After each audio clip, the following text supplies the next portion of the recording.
Saudara, sekolah menengah atas SMA di Kota Payakumbuh mulai menggunakan smartboard atau televisi pintar 1 pekan pasca diterima. Bantuan pemerintah yang merupakan program Presiden Prabowo Subianto untuk peserta didik tersebut sangat berdampak banyak, terutama pada sekolah yang mempunyai kelas digital. Program prioritas Presiden Prabowo Subianto dalam mendukung digitalisasi pendidikan terus direalisasikan. Salah satunya melalui bantuan smartboard atau smart TV berlayar besar untuk sekolah di seluruh Indonesia. Di Kota Payakumbuh, SMA Negeri 4 menjadi salah satu sekolah yang sudah mulai menggunakannya dalam proses belajar mengajar. Bantuan smartboard yang diterima SMA Negeri 4 Payakumbuh memberikan dampak besar bagi pelajaran di kelas digital. Sejak 2 pekan terakhir, perangkat berlayar besar itu mulai dimanfaatkan dalam kegiatan belajar mengajar. Antusias peserta didik terlihat saat mengikuti pelajaran, terutama karena smartboard mengguyuhkan materi dalam bentuk lebih interaktif, mulai dari gambar, suara, hingga video. Pembelajaran dengan smartboard ini lebih mudah karena kita langsung mendapat gambaran dari materi yang diberikan oleh guru dan sangat mendukung kelas digital kami. Sangat senang karena lebih mempermudah kami dalam mengerti dalam satu pembelajaran. Tahun ini sekolah mendapatkan 1 audit smartboard dan tahun depan dijadwalkan mendapatkan tambahan 2 audit lagi. Bahkan tahun 2027 bantuan smartboard tersebut akan ditambah hingga 3 unit. Alhamdulillah dengan penggunaan smartboard TV ini, PID ini ya, ini sangat mendukung proses pembelajaran di sekolah kita. Khususnya sekolah kita juga sudah ada sekolah digital, ada kelas digital di sini, dan ini sangat bermanfaat bagi guru dan juga bagi siswa.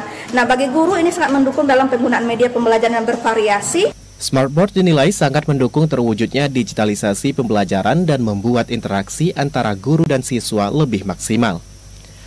Belajar menggunakan smartboard terasa lebih menarik dan memudahkan karena materi langsung tampil jelas di depan kelas. Smartboard diharapkan terus mendorong peningkatan kualitas pelajaran di SMA N4 Payakumbuh dan menjadi bagian dari transformasi digital di dunia pendidikan. Dari Kota Payakumbuh, demikian laporan Edward, TVRI, Sumatera Barat. Menteri Sosial Saifullah Yusuf mengatakan pembangunan gedung sekolah rakyat permanen dimulai tahun depan. Hal ini untuk meningkatkan pelayanan dan mutu pendidikan siswa-siswi sekolah rakyat di Indonesia sesuai arahan dan program Presiden Prabowo Subianto.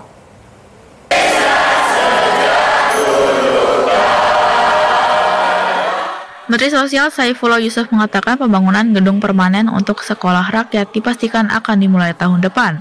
Saat ini, proyek pembangunan tengah memasuki tahap lelang di Kementerian Pekerjaan Umum. Pemerintah menargetkan pekerjaan konstruksi dapat rampung pada tahun 2026, sehingga kegiatan belajar sekolah rakyat bisa segera menempati gedung permanen.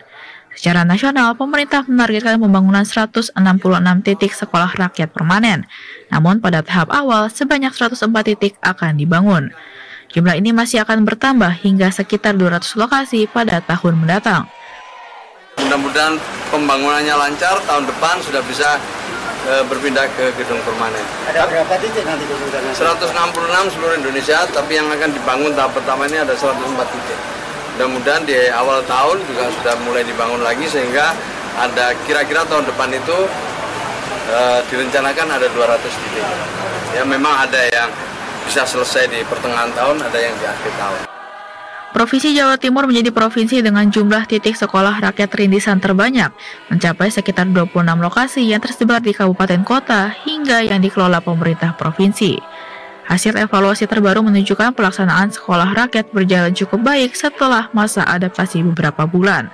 Dari Kabupaten Malang, Arif Masbucin melaporkan. Saudara, Dinas Kesehatan Provinsi Jawa Timur menggelar cek kesehatan gratis di sekolah yang ada di Kota Kediri, Jawa Timur. Pemeriksaan ini dilakukan untuk mendeteksi sejak dini penyakit yang dialami oleh siswa. Sejumlah siswa mengantri di lapangan utama SMA N1 Kota Kediri.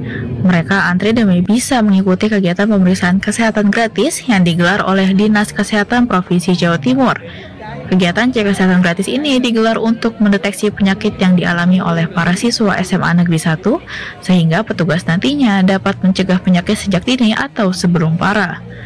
Salah satu siswa Magani Yuro mengatakan merasa senang dan bersyukur dapat melakukan pemeriksaan secara gratis di sekolah. Adanya pemeriksaan itu bisa mengetahui kondisi dalam tubuhnya. Sangat efektif, Mas, untuk siswa kali ini, Mas. Jadi siswa itu bisa mengetahui apa kekurangan dalam tubuhnya. Sementara itu, pihak Dinas Kesehatan Jatim mengaku saat ini telah memeriksa 31% anak sekolah di wilayah Jawa Timur. Selama pemeriksaan kesehatan gratis di sekolah, mayoritas para siswa mengalami sakit gigi dan diabetes. Penyakit yang terbanyak dari hasil CKG, yang pertama adalah karies pada gigi. Terus yang kedua, penyakit tidak menular. Tidak menular ini termasuk ternyata hipertensi juga menjadi permasalahan.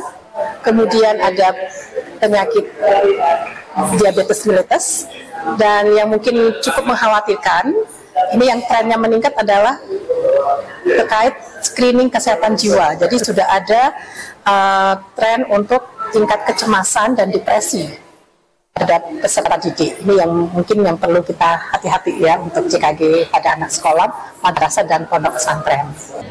Nantinya, Dinas Kesehatan Provinsi Jawa Timur akan terus mendatangi sekolah-sekolah untuk melakukan cek kesehatan gratis di berbagai daerah di wilayah Jawa Timur. Dari Kediri, Canda Adi Surya melaporkan. Saudara, Dapur Satuan Pelayanan Pemenuhan Gizi atau SPPG di Kabupaten Blora, Jawa Tengah terus melakukan inovasi dalam menyalurkan menu makan bergizi gratis. Tak hanya tempat makan saja, namun juga jenis menu yang disajikan unik. Dapur Satuan Pelayanan Pemenuhan Gizi atau SPPG Bogorrejo 1, Kecamatan Bogorrejo, Kabupaten Blora, Jawa Tengah menyajikan menu MBG yakni ayam katsu. Hal ini dilakukan lantaran sejak beroperasi pada Agustus lalu banyak permintaan dari para penerima manfaat. Dapur SPPG Bogorrejo 1 menyalurkan menu makan bergizi gratis sebanyak 2.208 penerima manfaat MBG. Terdiri dari kelompok PAUD, TK, SD, SMK, hingga pondok pesantren, serta dari B3 atau ibu hamil, ibu menyusui, dan balita. Selain itu, Dapur SPPG Bogorrejo 1 baru pertama kali menyajikan menu berupa salad buah. Kepala SPPG Bogorrejo 1, Abdul Wahid Nurasla mengaku penyajian menu salad buah juga untuk mengedukasi jenis buah pada siswa penerima manfaat MBG. Menu hari ini kita menyediakan requestan dari anak-anak yang dari awal mereka sangat suka dengan ayam katsu. Jadi menu hari ini adalah ayam katsu, terus ada susu, ada buah anggur merah, dan juga salad buah. Untuk pertama kalinya kita membuat menu salad buah, jadi anak-anak bisa lebih sehat terkait salad. Abdul Wahid Nurasla memaparkan Dapur SPPG Bogorrejo 1 menyajikan menu berupa salad buah, nasi putih, buah anggur, dan susu.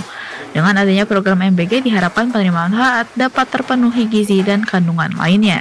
Dari Blora, Sufianto, TVRI Jawa Tengah melaporkan.